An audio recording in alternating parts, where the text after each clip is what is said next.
الحمدللہ رب العالمین والصلاة والسلام علی سید المرسلین اما بعد فاعوذ باللہ من الشیطان الرجیم بسم اللہ الرحمن الرحیم الصلاة والسلام علیک یا رسول اللہ وعلی آلک واصحابک یا حبیب اللہ الصلاة والسلام علیک یا نبی اللہ وعلی آلک واصحابک یا نور اللہ۔ دورہ صرف و نحو کے ساتھ حاضر ہیں۔ دورہ صرف و نحو میں ہماری صرف کی کتاب ختم ہو چکی ہے۔ نحو کی کتاب جو ہے اس کے بھی تقریباً 61 اسباق ہو چکے ہیں، اور آج ہم نے 60 سبق ہو چکے ہیں۔ 61واں سبق جو ہے وہ آج ہم نے پڑھنا ہے۔ تو منادا کا سبق ہے 61 نمبر۔ فرماتے ہیں کہ جن حروف سے کسی کو پکارا جائے اسے انہیں حروف ندا کہتے ہیں، اور جسے حروف ندا سے پکارا جائے اسے منادا کہتے ہیں۔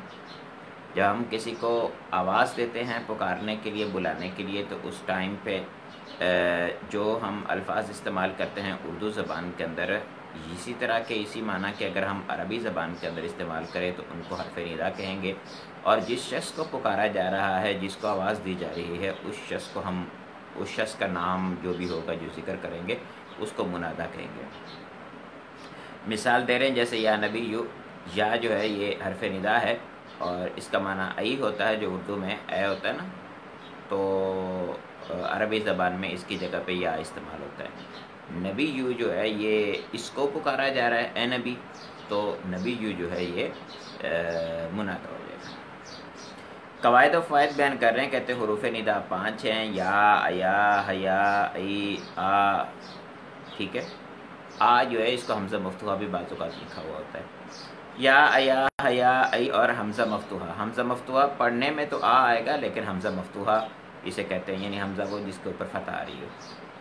ای اور حمزہ مفتوحہ جو ہیں یہ منادا قریب کے لیے آتے ہیں۔ منادا پھر ہم جس بندے کو پکار رہے ہیں اس کے لیے پھر مختلف صورتیں ہو سکتی ہیں، وہ قریب بھی ہو سکتا ہے، وہ دور بھی ہو سکتا ہے، وہ متوسط بھی ہو سکتا ہے، ٹھیک ہے۔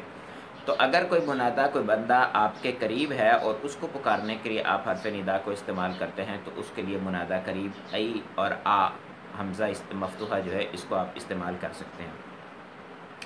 ایا اور حیا جو ہے یہ منادا بعید کے لیے استعمال ہوتا ہے، یعنی دور کو بندہ بیٹھا ہو تو اس کے لیے استعمال کیا جاتا ہے۔ ایا، حیا اس طرح کے لفظ استعمال کیے جاتے ہیں۔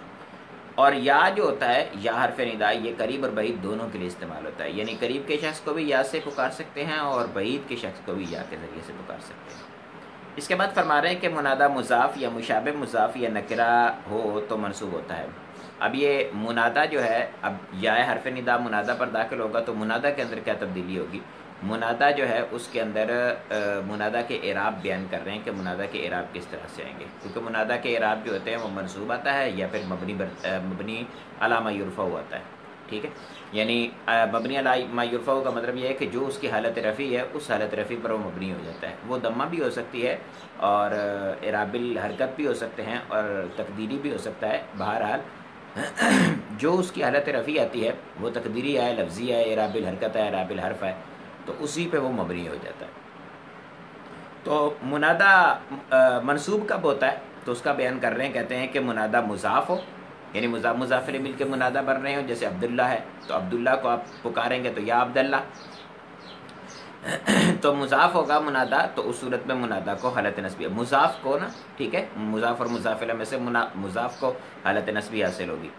اور مشابہ مضاف ہو تو اس صورت میں بھی ایسا ہی ہوگا، یعنی حالت نصبی ہوگی۔ اب مشابہ مضاف کیا ہوتا ہے؟ مشابہ مضاف جو ہے یہ شبہ جملہ اسمیہ کی شکل کا ہوتا ہے، اور جس طرح سے مضاف کو مضاف الیہ کی حاجت ہوتی ہے اسی طرح سے مشابہ مضاف کو بھی مضاف الیہ کی حاجت ہوتی ہے، ٹھیک ہے۔ حقیقت کے اندر وہ شبہ جملہ اسمیہ ہوتا ہے، اس کے کسی کو پکارا جاتا ہے۔ مشہور زمانہ مثال دیتے ہوتے ہیں، یا طالعا جبلا، او پہاڑ پہ چڑھنے والے، ٹھیک ہے۔ یا پہاڑ، تالے جو ہے یہ اپنا ہے اس میں فاعل ہے اور شبہ فعل ہے، اس کو اس کے ذریعے سے پکارا جا رہا ہے، تو بندے کے ذہن میں سوال آتا ہے بھائی چڑھنے والے کو پکارا جائے، کس پہ چڑھ رہا ہے وہ، ٹھیک ہے۔ تو مفعول کی حاجت ہوتی ہے تو مفعول کو ذریعہ طالعا جبلا، تو یہ مشابہ مضاف ہو گیا، ٹھیک ہے۔ تو یا طالعا جبلا، پیچھے مثال دی یا سید البشر، یہ بھی مضاف الیہ کی مثال ہے، یا سید البشر۔ اور تیسری صورت بیان کر رہے ہیں نکیرہ ہو۔ اچھا، ویسے آپ نے جب معرفہ کے اقسام پڑھی ہوں گی تو وہاں آپ نے یہ بات پڑھی ہوگی کہ جو نکرہ ہوتا ہے اس پر جب حرف ندا داخل ہوتا ہے تو اس کو معرفہ کر دیتا ہے. تو وہ اس میں وہ وہ منادا کے جو حرف ندا کے داخل ہونے کے باوجود بھی معرفہ نہ ہو اس نکرہ کی بات کی جائے، وگرنہ حرف ندا داخل ہو کے یہ معرفہ کر دیتی ہے.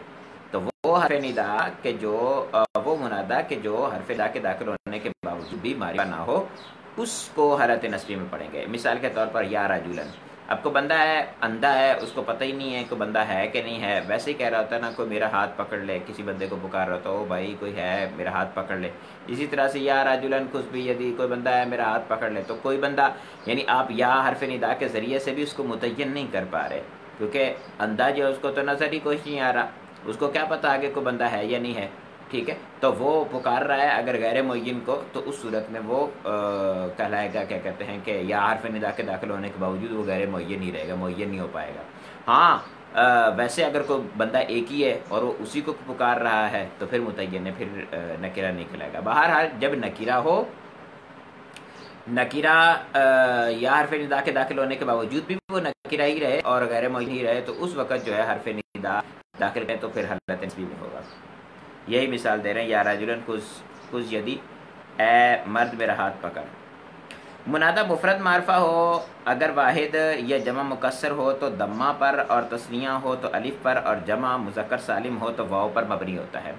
میں نے آپ کو تفصیلاً یہ تفصیلاً استاد نے جو بیان کیا ہے اس کی بجائے میں نے آپ کو شارٹ کٹ بتا دیا کہ جس کی جو حالت رفیع آئے گی. ہم نے وجوہ اعراب پڑھے تھے نا، وجوہ اعراب کے اندر مختلف اسماء کی مختلف قسم کی حالت نصبی حالت رفیع آتی تھی، تو جس کی جو حالت رفیع آتی تھی اس پر وہ مبنی ہوگا.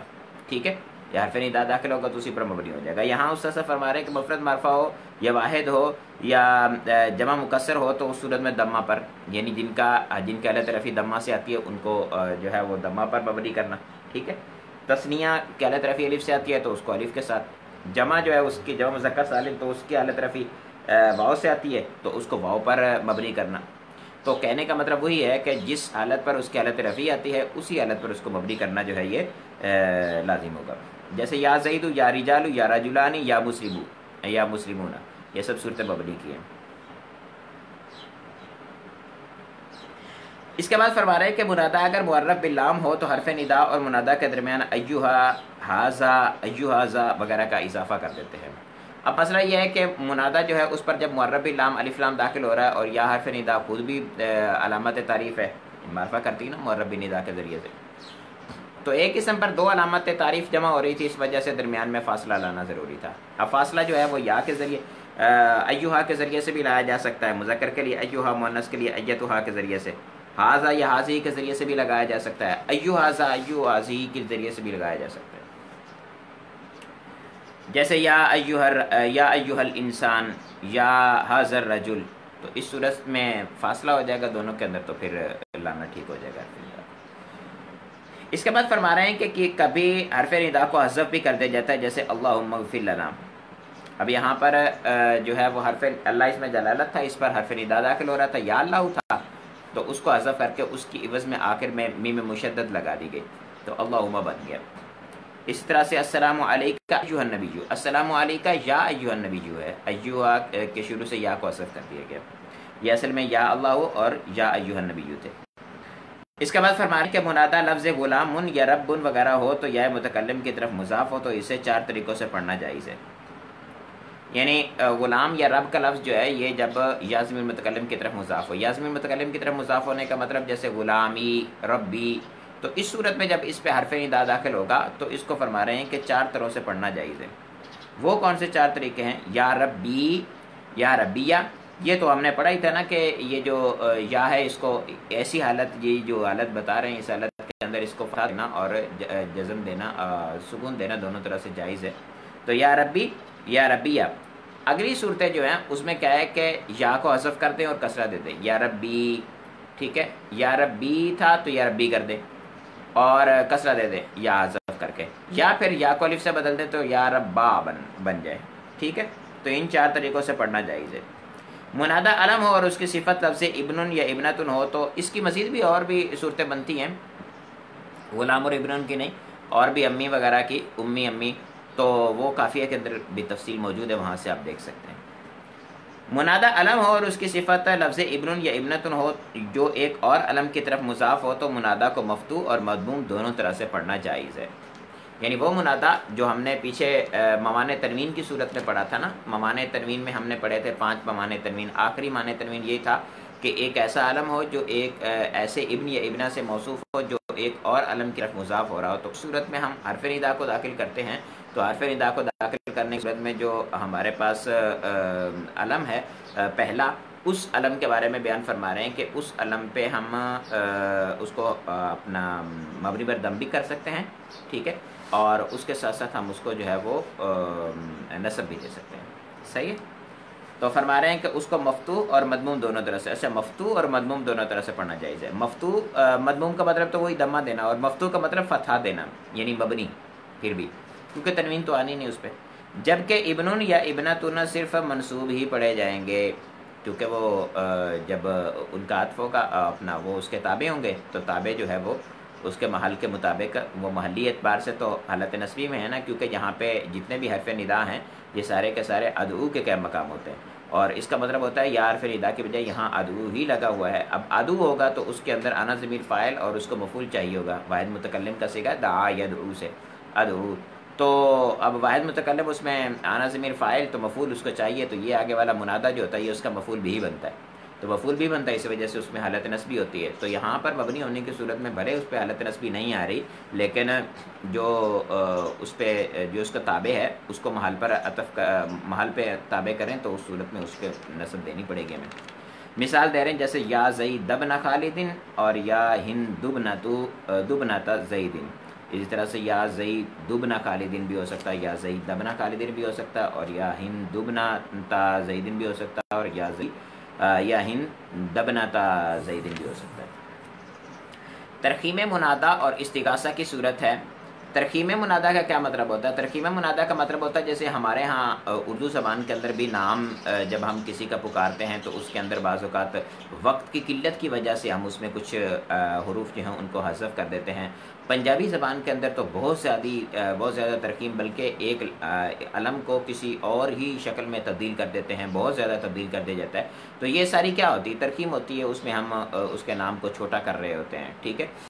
تو اس صورت میں جو ہے وہ ترکیم کہلائے گا. مثال کے طور پر کسی کا نام رشید ہے تو اس کو ہم رشید کر رہے ہوتے ہیں، دال آخر کی حذف کر رہے ہوتے ہیں، جلدی بات کر رہے ہوتے ہیں، جب وقت قلیل ہوتا ہے تو اس وقت ہم حذف کر رہے ہوتے ہیں. عربی زبان کے اندر بھی اسی طرح سے کیا جاتا ہے کہ ترکیم کی جاتی ہے، آخر سے حذف کیا جاتا ہے اور آخر کو بعض اوقات کسی اور حرف سے تبدیل کیا جاتا ہے. یہ ساری صورتیں ہیں جو ہے ترکیم کی ہیں. تو ترکیم کی تعریف بیان کر رہے ہیں، کہتے ہیں منادہ کے آخر سے ایک یا دو حرف یا ایک جز کو تخفیفاً حذف کرنا. تخفیف کے لیے حذف کرنا، یہ وہ جو اپنا ہے اسم ہے وہ ہلکا ہو جائے تو تخفیفاً حذف کر دینا ترکیم کہلاتا ہے. جیسے یا مالکو ہے، لفظ ہے، کسی بندے کا نام ہے مالک، اس کو کہتے ہیں یا مالک، یا مالک، یا مالک، ٹھیک ہے. تو کاف آخر سے حذف کر دے، یا مالی کہہ دیا، یا مالو کہہ دیں، دونوں طرح سے ٹھیک ہے. اس طرح سے یا منصور ہے تو آپ کہیں یا منصور، یہ تو آپ کے پاس وقت ہے تو تب کہہ رہے ہیں یا منصور. جب وقت قلیل ہے تو اس صورت میں آپ آخر سے حذف کر دیتے ہیں، ٹھیک ہے. اور اسی طرح سے با البکو ہے تو آپ کہیں یا با البک، تو اس صورت میں تو لمبا پورا نام لینا پڑ رہا ہے. لیکن اگر آپ کے پاس وقت قلیل ہے تو یا با ال بھی کہہ سکتے ہیں، ٹھیک ہے.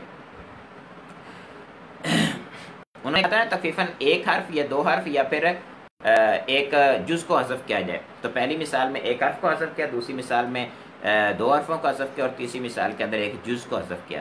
پہلی میں مالکو تھا تو مالک کاف حذف کیا، دوسری میں منصورو تھا تو واو اور را دونوں کا حذف کیا، تیسری مثال میں بالا بکو تھا تو پورا بکو کو حذف کر دیا. قواعد و فوائد بیان کر رہے ہیں، کہتے ہیں منادہ میں ترخیم تب جائز ہے جبکہ وہ علم ہو اور 3 حروف سے زائد ہو، مبنی علی الضم ہو، منادہ کے آخر میں تا ہو، ٹھیک ہے. یعنی پہلی صورت تو یہ ہے کہ وہ علم ہو اور 3 حروف سے زائد ہو. اگر علم ہوگا 3 حروف سے زائد ہوگا، جیسے مالکو تھا، منصورو تھا، تو اس صورت ترکیم کر سکتے ہیں.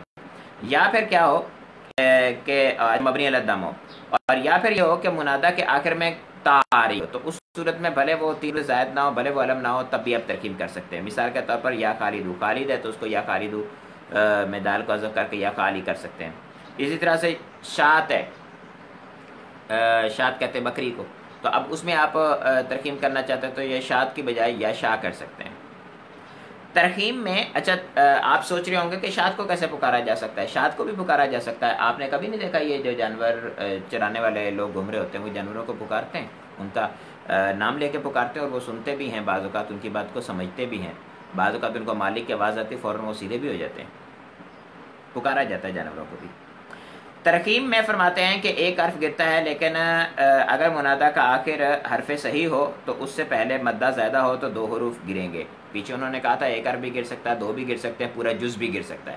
تو اب ایک حرف کب گرے گا، 2 کب گریں گے، اور پورا جز کب گرے گا، اس کا قواعد بیان کر رہے ہیں۔ کہتے ہیں کہ اگر ترکیب میں ایک حرف گرتا ہے، یعنی مطلقاً تو ایک حرف گرتا ہے، اور اگر منادا کا آخری حرف صحیح ہو، آخری حرف صحیح ہونے کا مطلب آخری حرف اصلی ہو اور اس سے پہلے مدہ زیادہ ہو، تو اس صورت میں فرماتے ہیں کہ 2 بھی گرا سکتے ہیں، ٹھیک ہے۔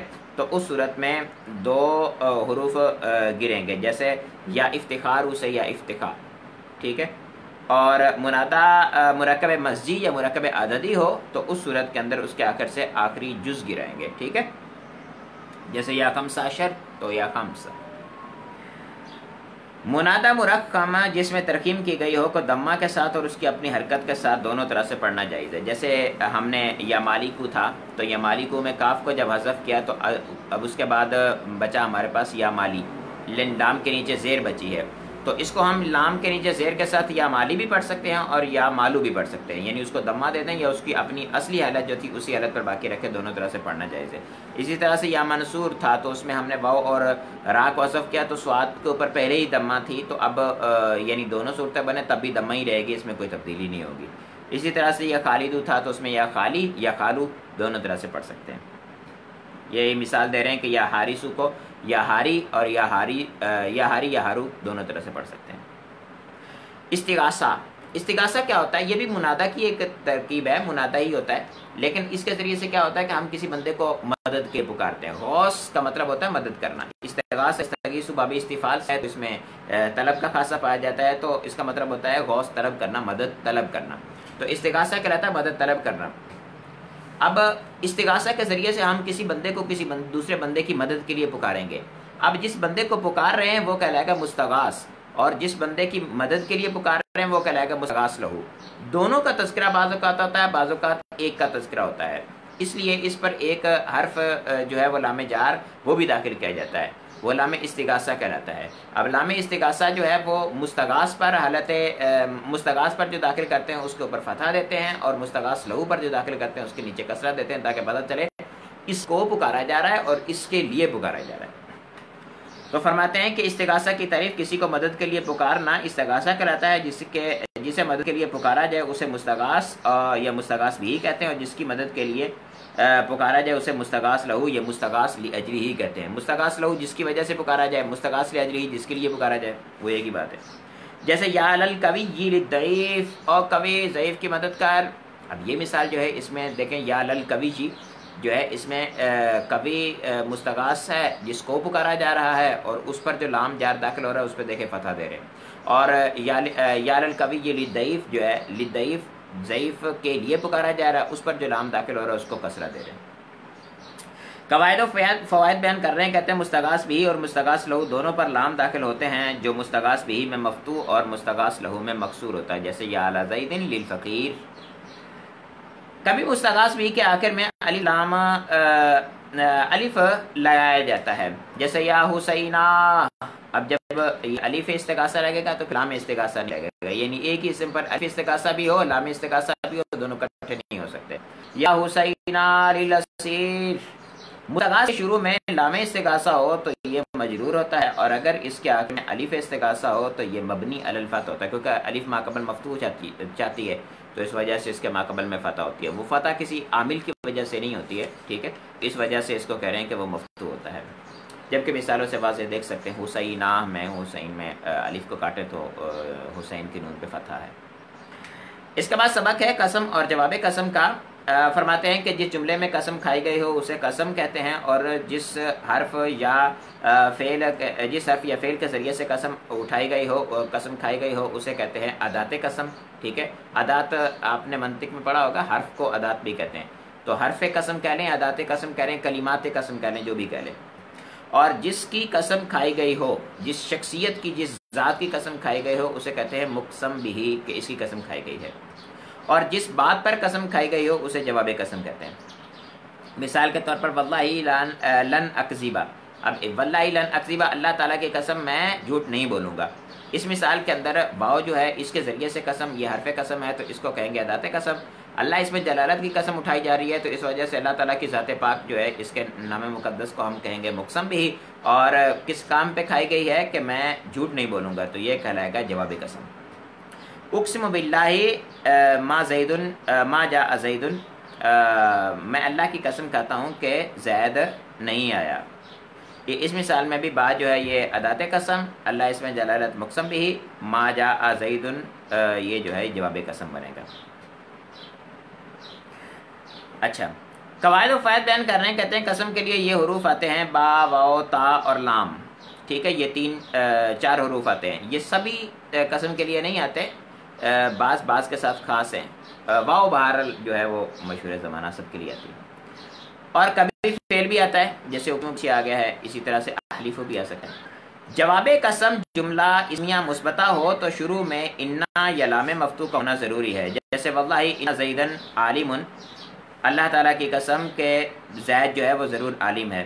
اب اس مثال میں دیکھیں، کہتے ہیں کہ جملہ اسمیہ مثبتہ ہو تو شروع میں انا یا لام مفتوح کا ہونا ضروری ہے، تو اپنا جواب قسم جو ہے انا زیدن عالم ہے، تو یہاں پر زیدن جو ہے یہ اپنا جملہ اسمیہ ہے اور مثبتہ بھی ہے، یعنی مثبت ہے، منفی نہیں ہے، تو اس صورت میں انا کو داخل کر رہے ہیں۔ اگلی مثال کے اندر واللہ لزید عالم ہے، تو اس میں جو ہے وہ اس کو داخل کر رہے ہیں لام مفتوح کو، یعنی تاکید کے لیے کوئی نہ کوئی چیز لگانی پڑے گی، لام مفتوح لگا لیں یا انا مفتوحہ کو لگا لیں۔ اس کے بعد فرما رہے ہیں کہ جملہ اسمیہ منفیہ ہو تو شروع میں ما مشابہ بلیسا لا نفی جنس یا ان نافیہ ہونا ضروری ہے، یعنی اگر مثبت تھا تو یہ صورت، اور اگر منفی ہو، جملہ اسمیہ ہو اور منفی ہو تو اس صورت میں ما مشابہ بلیسا، ٹھیک ہے، لیسا کے جو ما والا مشابہ بلیسا نہیں پڑھے تھے اس میں سے ما مشابہ بلیسا یا لائے نفی جنس کو لے کے آئیں، یا پھر ان نافیہ لے کے آئیں، وہاں پہ ہم نے لائے نفی جنس کے سبق ما والا مشابہ بلیسا کے سبق میں ہی ہم نے ان نافیہ بھی پڑھا تھا، جیسے تاللہ ما زید کاتبن، اللہ تعالیٰ کی قسم زید جو ہے وہ کاتب نہیں ہے، اور باللہ لا ریب فیہ، اللہ کی قسم اس میں کچھ شک نہیں ہے، للہ ان ھذا افکن، اللہ تعالیٰ کی قسم یہ جھوٹ ہے، افک بہتان کو کہتے ہیں۔ جواب قسم جملہ فعلیہ مثبتہ ہو تو ماضی میں لفظ لقد اور مضارع میں لام تاکید اور نون تاکید آتا ہے، یہ پچھلی صورت تھی جملہ اسمیہ کی۔ اگر جملہ فعلیہ ہو تو پھر کیا ہوتا ہے، فرماتے ہیں جب جواب قسم جملہ فعلیہ ہو، مثبتہ ہو، مثبت ہو، تو اس صورت میں ماضی میں لقد اور مضارع میں لام تاکید اور نون تاکید رکھتے ہیں، جیسے واللہ لقد فاز المؤمن، اللہ تعالیٰ کی قسم مومن ضرور کامیاب ہے، اسی طرح سے واللہ لعذابنا، اللہ تعالیٰ کی قسم میں ضرور جاؤں گا۔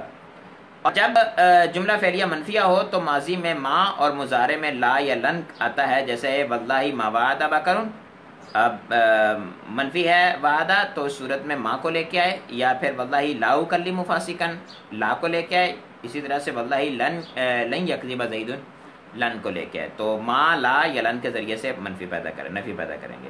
اللہ تعالیٰ کی قسم بکر نے وعدہ نہیں کیا، اللہ تعالیٰ کی قسم میں کسی فاسق سے کلام نہیں کروں گا، اللہ تعالیٰ کی قسم زید جو ہے وہ ہرگز جھوٹ نہیں بولتا، زید ہرگز جھوٹ نہیں بولے گا۔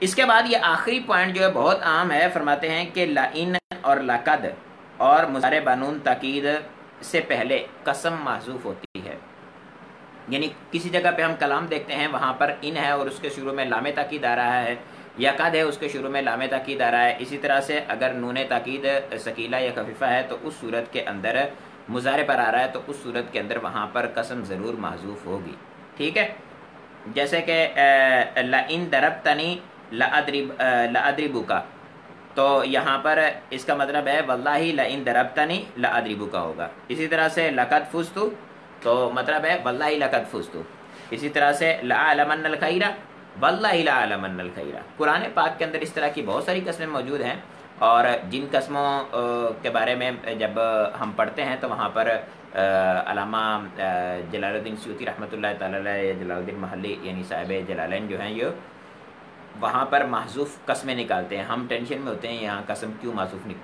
نکلتی ہے, اس کی وجہ یہی ہوتی ہے. یعنی یہ مقامات ہوتے ہیں جہاں پر وہ فرماتے ہیں کہ یہاں پر قسم محذوف ہے. اس کے بعد تنازع فعلان کا سبق ہے. فرماتے ہیں کبھی دو فعلوں کے بعد ایک اسم ظاہر آتا ہے اور ان دونوں میں سے ہر ایک فعل اس اسم ظاہر کو اپنا معمول بنانا چاہتے ہیں, اسی کو تنازع فعلان کہتے ہیں. اب یہ دو فعل بھی ہو سکتے ہیں اور دو شبہ فعل بھی ہو سکتے ہیں, یعنی دو عامل چاہیں گے کہ ہم اس پر جو ہے وہ عمل کریں. عامل دو ہوں گے اور معمول ایک ہوگا, جھگڑا ہو جائے گا, تو اس صورت کے اندر کس عامل کو ہم عمل دیں گے اور کس عامل کو نہیں دیں گے, اس کے حوالے سے جو ہے وہ بحث جو ہوگی. اس حوالے سے ہم کس کو اختیار کریں گے, کس کو نہیں اختیار کریں گے, پہلے کو عمل دیں گے, دوسرے کو عمل دیں گے. تو اسی بحث کو حل کرنا جو ہے یہ تنازع فعلان کو حل کرنا کہلاتا ہے. ٹھیک ہے. یہ ویسے کیونکہ عمومی طور پر فعلوں کے اندر ہوتا ہے اور کم از کم جو ہے وہ دو کے اندر ہوتا ہے, تو اس وجہ سے تنازع فعلان کہہ دیا. یہ زیادہ میں بھی ہو سکتا ہے, یعنی یہ ضروری نہیں ہے کہ ایک ہی فعل ہو, دو یا تین یا چار, یعنی دو فعل ہو, تین یا چار بھی ہو سکتے ہیں, یعنی زائد بھی ہو سکتے ہیں. ٹھیک ہے. کم از کم جو ہے انہوں نے کہا کہ وہ ایک ہوگا, دو ہوں گے. اچھا, پھر اس کی جو ہے وہ معمول کے اعتبار سے وہ مختصر سی صورت میں آئیں. یہ مختصر ہیں, وقیہ اور بھی بن سکتی ہیں اور چیزوں میں بھی بن سکتی ہیں.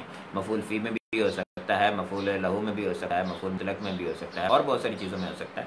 تو یہاں پر جو مختصر بیان کر رہے ہیں کہ وہ اپنے فاعل میں جھگڑا کریں گے, یہ مفعول میں جھگڑا کریں گے, یا یہ دونوں فعل فاعل کا تقاضا کریں گے. ایک اسم کے بارے میں کہیں گے یہ ہمارا فاعل بن جائے, اور یا پھر ایسا ہوگا کہ دونوں کہیں گے ایک قسم کے بارے میں ہمارا مفعول بن جائے, یا پھر ایسا ہوگا کہ پہلا فاعل کا تقاضا کر رہا ہے, دوسرا مفعول کا تقاضا کر رہا ہے. یعنی وہ جو بعد میں اسم آ رہا ہے, دونوں فعلوں سے ایک یہ چاہتا ہے کہ یہ اس کا فاعل بنے, دوسرا چاہتا ہے کہ اس کا مفعول بنے, یا پہلا چاہتا ہے اس کا مفعول بنے, دوسرا چاہتا ہے اس کا فاعل بنے. تو اس طرح سے ٹوٹل ملا کے چار اس کی صورتیں بن جائیں گی. اب ان صورتوں کے اندر ہم کس کو عمل دیں گے اور کس کو عمل نہیں دیں گے, اس میں سمجھنا بالکل آسان ہے, کوئی اتنا مشکل نہیں ہے. تنازع فعلان کو لوگ بہت ہی مارکۃ الآراء سمجھتے ہیں, اس میں کچھ بھی ایسا نہیں ہے. پہلے نمبر پر یہ بات ذہن میں رکھیے کہ ہم مشہور زمانہ جو اختلاف ہوتا ہے امام اپنا اس کا بصریین اور کوفیین کا, اس اختلاف کو ہم لیتے ہیں.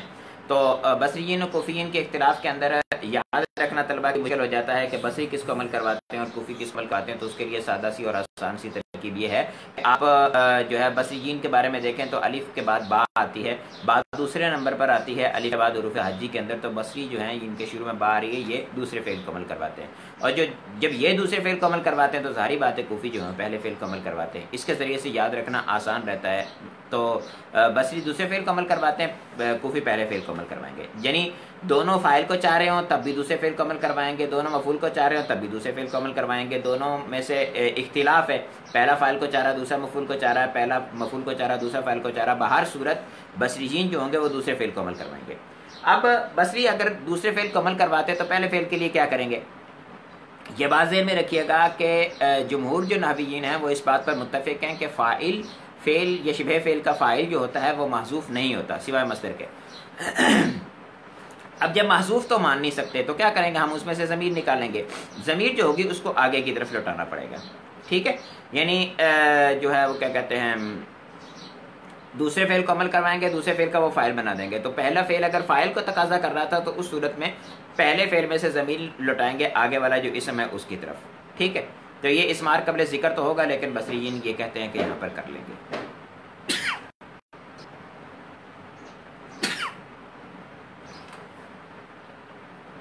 اس کے بعد وہ کہتے ہیں کہ اگر جو ہے اپنا مفعول چاہ رہا ہے تو مفعول میں تو ساری باتیں حذف مان سکتے ہیں نا. تو دوسرے وہ جو بعد میں آ رہا ہے اسم اس کو آپ دوسرے فعل کا معمول بنا دیں اور پہلے کے لیے اسی طرح کا ایک معصوف مان لیں. تو یہ حل ہو گیا بصریین کے نزدیک. کوفیین اس کا حال کیا کرتے ہیں, کوفیین کہتے ہیں کہ پہلے فعل کو عمل کروائیں گے. پہلے فعل کو عمل کروائیں گے تو دوسرے فعل کے لیے کیا کریں گے, کہتے ہیں وہ فاعل کا تقاضا کرے تو آپ ضمیر لوٹا دیں, اگر مفعول کا تقاضا کرے بھلے آپ معصوف مان لیں, بھلے آپ جو ہے وہ ضمیر لوٹا دیں, دونوں طرح سے کریں. ٹھیک ہے. یعنی مفعول کے لیے تو بہر صورت آپ کو محذوف ہی ماننا پڑے گا. آپ وہاں سے ضمیر محذوف مان لیں جو ماقبل کی طرف لوٹ رہی ہو تب بھی ٹھیک ہے, اگر ماقبل اپنا ضمیر کی بجائے اسی طرح کا ایک اسم مان لیں تب بھی محذوف ماننا پڑے گا. یعنی محذوف بہر صورت اس میں مفعول کی صورت میں ماننا پڑے گا. فاعل کی صورت میں کیا ہوگا کہ اس کے اندر سے ضمیر آپ ماقبل کی طرف لوٹا دیں. یہ تنازع فعلان کا حل ہو جائے گا ان کے نزدیک. اور یہاں پر استاد صاحب نے بس یہی دیا ہے. اس کے علاوہ جو بڑی کتابیں ہوتی ہیں ان کے اندر امام کسائی رحمۃ اللہ تعالی علیہ اور امام فرا کا اختلاف دیا ہوتا ہے. امام فرا کے نزدیک اضمار قبل ذکر جو کوفی کر رہے تھے وہ ناجائز ہوتا ہے، تو اس وجہ سے وہ کہتے ہیں نہیں بصریوں والا مذہب جو ہے. اچھا، ان کے مذہب میں جو اختلاف ہے، جیسے بصری کہہ رہے ہیں کہ دوسرے فعل کو عمل کروا رہے ہیں اور کوفی کہہ رہے ہیں پہلے فعل کو عمل کروا رہے ہیں، تو یہ اختیار ہے. یعنی وہ کہتے ہیں کہ ہم اس صورت کو اختیار کریں گے اگرچہ دوسری جائز ہے، اور بصری کہتے ہیں کہ ہم اس صورت کو اختیار کریں گے اگرچہ دوسری جائز ہے. لیکن جو امام فرا ہے وہ کہتے ہیں نہیں، ہم پہلے فعل کے عمل کروانے کی صورت کو اختیار کریں گے، یہی جائز ہے، دوسری ناجائز ہے. وہ کہتے ہیں کہ صورت میں اضمار قبل ذکر لازم آئے گا، اور اضمار قبل ذکر جو ہے وہ ناجائز ہوتا ہے، لہذا ناجائز ہوگا. اور جو امام کسائی رحمۃ اللہ تعالیٰ علیہ ہیں وہ فاعل کے حذف کو بھی مانتے ہیں، جائز مانتے ہیں. تو اس وجہ سے امام کسائی رحمۃ اللہ تعالیٰ علیہ کے نزدیک جو ہے فاعل کو حذف ماننا بھی جائز ہے، تو وہ فاعل کو بھی معذوف مان لیتے ہیں. آ جائیے آگے. یہ اسی چیز کو آپ ذہن میں رکھیں جو میں نے آپ کو بتایا تو آسانی ہوگی، وگرنہ یہاں آپ مثالوں میں گم ہوں گے تو پاگل ہو جاؤ گے. ہاں، جب ضمیر لوٹائیں گے ہم فاعل کی، تو فاعل کی ضمیر لوٹائیں گے تو آپ کو پتہ ہے کہ فاعل جب اس میں ظاہر نہ ہو، اس میں ضمیر ہو، تو پھر فعل جو ہے وہ واحد تثنیہ جمع مذکر مؤنث میں تبدیل ہوتا رہتا ہے. اب آپ دیکھ رہے ہوں گے کہ وہ اسم تو بعد میں آ رہا ہے، یعنی کوفیین کے مذہب کے مطابق اگر آپ بات کریں تو اسم بعد میں آ رہا ہوگا، اور ضمیر جو ہے وہ ظاہری بات ہے اب وہ تو کوفیوں کے مذہب کے مطابق پہلے فعل کا معمول بن گیا، تو دوسرے فعل میں سے اس کی طرف ضمیر لٹانی پڑے گی نا. تو ضمیر پھر اس کا تو اس میں ظاہر فاعل نہیں ہے، پھر اس میں سے ضمیر لٹائیں گے، واحد ہوگا تو واحد تثنیہ ہوگا، تو تثنیہ مذکر ہوگا تو مذکر مؤنث ہوگا، تو مؤنث اس میں ضمیر لٹانی پڑے گی. کوفیوں کے بصریوں کے مذہب کے مطابق دوسرے کو عمل کروائیں گے تو پہلے میں سے ضمیر لٹانی پڑے گی، تو اس میں بھی ایسا ہی ہوگا کہ وہ تو جو معمول آپ کو نظر آ رہا ہے وہ دوسرے کا معمول بن جائے گا، اور پہلے میں سے آپ ضمیر لٹائیں گے، وہ واحد ہوگی تو واحد تثنیہ ہوگی، تثنیہ جمع ہوگی تو جمع، مذکر ہوگی تو مذکر، اور مؤنث ہوگی تو مؤنث. اس کے بعد مبتدا کی قسم ثانی بیان فرما رہے ہیں. کہتے ہیں کہ جو صیغہ صفت نفی یا استفہام کے بعد واقع ہو اور اس میں ظاہر کو رفع دے وہ بھی مبتدا ہوتا ہے، اسی کو مبتدا کی قسم ثانی کہتے ہیں. مبتدا کی قسم ثانی میں طلباء بہت پریشان رہتے ہیں. مبتدا کی قسم ثانی کچھ بھی نہیں ہے، کوئی اتنی بڑی بات نہیں ہے. ہم نے پیچھے جب شبہ فعل کے بارے میں پڑھ رہے تھے تو وہاں ہم نے پڑھا تھا اس میں فاعل، اس میں مفعول یا صفت مشبہ وغیرہ ہوتے ہیں، تو ان کو اعتماد کی حاجت ہوتی ہے. وہ یا تو موصوف کی صفت بنیں گے، یا مبتدا کی خبر بنیں گے، یا ذوالحال کا حال بنیں گے، یا ہم نے یہ کہا تھا کہ اس کے شروع میں حرف نفی ہو یا حمزہ استفہام، اور اس کے شروع میں حرف استفہام ہو. اب یہی صورتحال جب کسی اسم کے بعد کسی قسم کی کسی صفت مشبہ یا اس میں فاعل یا اس میں مفعول پہ آ جاتی ہے، تو اس میں فاعل یا اس میں مفعول جو ہے ان کے ماں بعد میں ایک معمول آ رہا ہوگا، وہ معمول کو رفع دے رہے ہوں گے. ٹھیک ہے، معمول کو رفع دے رہے ہوں گے اور اس کے شروع کے اندر جو ہے وہ حرف نفی یا حرف استفہام آ رہا ہوگا. اسی کو کہیں گے مبتدا کی قسم ثانی. یہ صورت جو ہے اس کو مبتدا کی قسم ثانی کی صورت کہتے ہیں. اب اس میں مبتدا کی قسم ثانی کیا بنتی ہے؟ یہ جو صفت کا صیغہ ہوتا ہے اس کو کہتے ہیں کہ یہ مبتدا ہے، مبتدا کی قسم ثانی، کیونکہ اس صورت میں یہ مکمل جملہ بن جاتا ہے. اور آپ یہ دیکھ رہے ہیں کہ یہ تو شبہ جملہ اسمیہ ہے، مکمل جملہ نہیں ہے، لیکن اس کو مکمل جملہ مانتے ہیں تو پھر اس کی ترکیب کچھ نہ کچھ ایسی کرنی پڑتی ہے جس کے ذریعے سے وہ جملہ اسمیہ والی صورت میں جا سکے. تو ہم کیا کرتے ہیں کہ یہ کہتے ہیں کہ یہاں پر جو صفت کا صیغہ ہے یہ بن جائے گا مبتدا، اور جو اس کا فاعل آ رہا ہے اس کو ہم فاعل قائم مقام خبر کہہ دیں گے، تو مبتدا خبر جملہ اسمیہ خبری ہے. ٹھیک ہے، تو یہ کہلاتی مبتدا کی قسم ثانی. اب کچھ قواعد ایسے کہ جو ہم پڑھ چکے ہیں لیکن یہاں پہ ہمیں ذہن میں نہیں رہتے. وہ کیا ہے کہ ہم نے یہ پڑھا تھا پیچھے کہ مبتدا جو ہوتا ہے اپنا جو شبہ فعل ہوتا ہے، فعل ہو یا شبہ فعل ہو، اس کے بعد جو اس کا فاعل آتا ہے وہ فاعل واحد ہو، تثنیہ ہو، جمع ہو، بہر صورت فعل شبہ فعل جو ہوتا ہے وہ واحد ہی رہتا ہے. ٹھیک ہے، اور اگر ضمیر ہو تو پھر اس صورت میں صیغہ جو ہے فعل کا یا شبہ فعل کا وہ تبدیل ہوتا رہتا ہے. ٹھیک ہے، اب جب ہم اس کا فاعل جو ہے وہ ضمیر لے کے، اس کا فاعل جو ہے بعد میں ہم اس میں ظاہر لے کے آئیں گے تو اس صورت میں شبہ فعل تو ہمیشہ واحد رہے گا. اب اگر فاعل واحد ہی ہوتا ہے تو اس صورت میں ہمیں یہ بھی تو ہو سکتا ہے نا کہ یہ جی یہ جو پہلے والا اسم آ رہا ہے یہ اس کا جو ہے وہ عامل ہو اپنا، اور بعد میں جو آ رہا ہے اس کے اسم وہ واحد جو آ رہا ہے وہ اس کا معمول بن رہا ہو. ٹھیک ہے، اور یہ بھی ہو سکتا ہے کہ اسی کو ہم مبتدا بنا دیں، اس کو خبر بنا دیں، یعنی مبتدا مؤخر خبر مقدم بنا دیں. لیکن جس صورت میں واحد وہ واحد ہی ہو، وہ تثنیہ جمع ہو جائے، تو پھر اس صورت میں تو مبتدا کی قسم ثانی ہی بنانی رہے گی، دوسری کوئی صورت نہیں بن سکتی. ٹھیک ہے، اور اگر دونوں ہی برابر ہوں تو پھر مبتدا کی قسم ثانی کی کوئی صورت نہیں بن سکتی، پھر مبتدا کی صورت ہی بنے گی. یہی چار صورتیں ہیں جن میں طلبہ ٹینشن میں رہتے ہیں. تو کہتے ہیں جو صیغہ صفت نفی یا استفہام کے بعد واقع ہو اس میں ظاہر کو رفع دے وہ بھی مبتدا ہوتا ہے، اسی کو مبتدا کی قسم ثانی کہتے ہیں. جیسے حل ذاہب ولدان. اب حل ذاہب ولدان کے اندر دیکھیں شروع میں حل آ رہا ہے، اس کے بعد ذاہب اس میں فاعل آ رہا ہے، پھر اس کے بعد ولدان جو ہے اس میں ظاہر آ رہا ہے جس میں وہ عمل کر رہا ہے، ولدان کو رفع ذاہب دے رہا ہے. اب ولدان تسنیہ ہے اور ذاہب واحد ہے، تو اس کا مطلب ہے کہ خواہی نہ خواہی آپ کو ولدان جو ہے وہ ذاہب کا فاعل ہی بنانا پڑے گا. جب آپ ذاہب کا فاعل بنائیں گے تو اس صورت میں مبتدا کی قسم ثانی بنے گی. ذاہب مبتدا کی قسم ثانی سے بن جائے گا اور ولدان فاعل قائم مقام خبر ہو جائے گا. اسی طرح سے ما موجود رجال، اس مثال میں بھی ما نافع آ رہا اس پر اعتماد ہو رہا ہے اور اس کے بعد موجود شبہ فعل آ رہا ہے اور رجال جو ہے اس کا نائب الفاعل بن رہا ہے. ٹھیک ہے. اس کے بعد فرما رہے ہیں قواعد و فوائد. صفت کا صیغہ واحد، اس میں ظاہر تثنیہ یا جمع ہو تو صفت کا صیغہ مبتدا اور اس میں ظاہر اس کا فاعل یا نائب الفاعل قائم مقام خبر ہوگا. جیسے احزین غلامان امحزوم جیوش. صفت کا صیغہ واحد آ رہا ہے ان مثالوں میں دیکھیں، اس میں ظاہر جو ہے وہ تثنیہ اور جمع آ رہا ہے. تو اس صورت میں تو کوئی اور صورت بن نہیں سکتی. آپ کہیں کہ جی غلامانی جو ہے یہ مبتدا مؤخر بن رہا ہے اور حزین جو ہے یہ اپنا خبر مقدم بن رہا ہے، تو یہ ہو ہی نہیں سکتا کیونکہ غلامان تثنیہ اور حزین جو ہے واحد ہے. دوسری صورت بیان کر رہے ہیں، کہتے ہیں صفت کا صیغہ اور اس میں ظاہر دونوں تثنیہ یا دونوں جمع ہوں تو صفت کا صیغہ خبر مقدم اور اس میں ظاہر مبتدا مؤخر کہلائے گا. جیسے مجتہدان تلمیذان. اب آپ مجتہدان کا تلمیذان کو فاعل بنائیں تو کیسے بنا سکتے ہیں؟ جب اس کا فاعل بنے گا تو شبہ فعل کو تو واحد آنا چاہیے کہ اس میں ظاہر اس کا فاعل بن رہا ہے. ٹھیک ہے، تو شبہ فعل تو تثنیہ آ رہا ہے، اس کا مطلب کہ مبتدا اس کا فاعل نہیں بن سکتا. جب اس کا معمول نہیں بن سکتا تو پھر یہ مبتدا کی قسم ثانی بھی نہیں بن سکتا. پھر یہ وہی مبتدا کی قسم اول والی صورت رہے گی کہ ہم زیدان کو جو ہے تلمیذان کو مبتدا مؤخر بنائیں اور مجتہدان جو ہے اس کو خبر مقدم بنائیں. تیسری صورت یہ بیان کر رہے ہیں، کہتے ہیں صفت کا صیغہ اور اس میں ظاہر دونوں واحد ہو تو اختیار ہے کہ صفت کے صیغے کو مبتدا بنائیں اور اس میں ظاہر کو قائم مقام خبر یا صفت کے صیغے کو خبر مقدم قرار دیں اور اس میں ظاہر کو مبتدا مؤخر بنائیں. جیسے امنتصر ضعیف، اس مثال کے اندر امنتصر ضعیف کے اندر دیکھیں ضعیف کو آپ منتصر کا فاعل بنا رہے ہیں. ضعیف جو ہے واحد ہے، منتصر واحد ہے، ضعیف منتصر کا فاعل بن سکتا ہے، مذکر بھی ہے. ٹھیک ہے، لیکن یہ بھی ہو سکتا ہے کہ ضعیف کو آپ مبتدا بنا لیں اور منتصر کو آپ خبر مقدم بنا لیں، دونوں طرح سے ٹھیک ہے. اسی طرح سے ما مربی حجر، حجر کو مبتدا بھی بنا سکتے ہیں، حجر کو مربی کا فاعل بھی بنا سکتے ہیں، نائب الفاعل بھی بنا سکتے ہیں.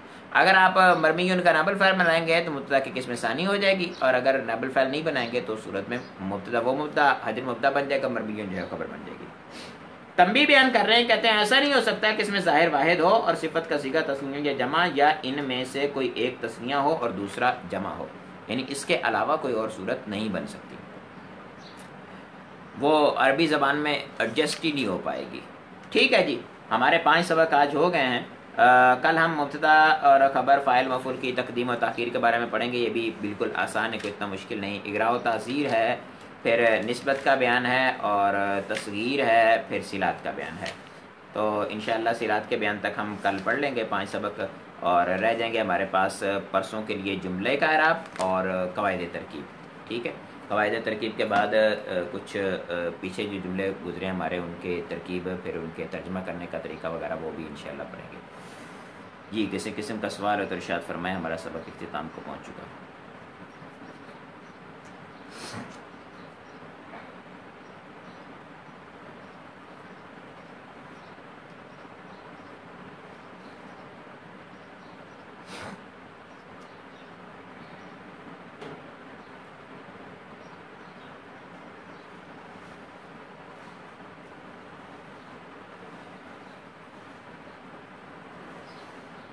تنازع فعلان کے حوالے سے اگر کچھ بات سمجھ میں نہ آئے تو پوچھ لینا، کوئی مسئلہ نہیں ہے. تنازع فعلان عام طور پر طالب علم جو ہیں وہ بیچارے ان کے ذہن میں بہت سارے سوالات ہوتے ہیں، تو سوالات کر لیں، کوئی مسئلہ نہیں. سوالات کریں گے نا، سوال علم کی کنجی ہے. سوال کریں گے تو آپ کو علم آئے گا. اسی طرح سے مبتدا کی قسم ثانی میں بھی طلبہ جو ہیں وہ بیچارے بہت ڈسٹرب ہوتے ہیں، تو اس کی مبتدا کی قسم ثانی جو ہے اس کے بارے میں بھی آپ سوالات کرنا چاہیں تو کر سکتے ہیں. واٹس ایپ پہ بھی کر سکتے ہیں. بعد میں جو بعد میں پڑھیں گے یہاں سے دیکھیں گے تو وہ واٹس ایپ پہ کریں سوال. ایسا نہ ہو کہ یہاں سے پڑھنے کے بعد بھی آپ کو سمجھ میں نہ آئے دونوں، تنازع فعلان بھی نہ آئے اور مبتدا کی قسم ثانی بھی نہ آئے، تو فائدہ کیا ہوا؟ ٹھیک ہے جی، ہمارا سبق اختتام کا پہنچا. السلام علیکم ورحمۃ اللہ وبرکاتہ.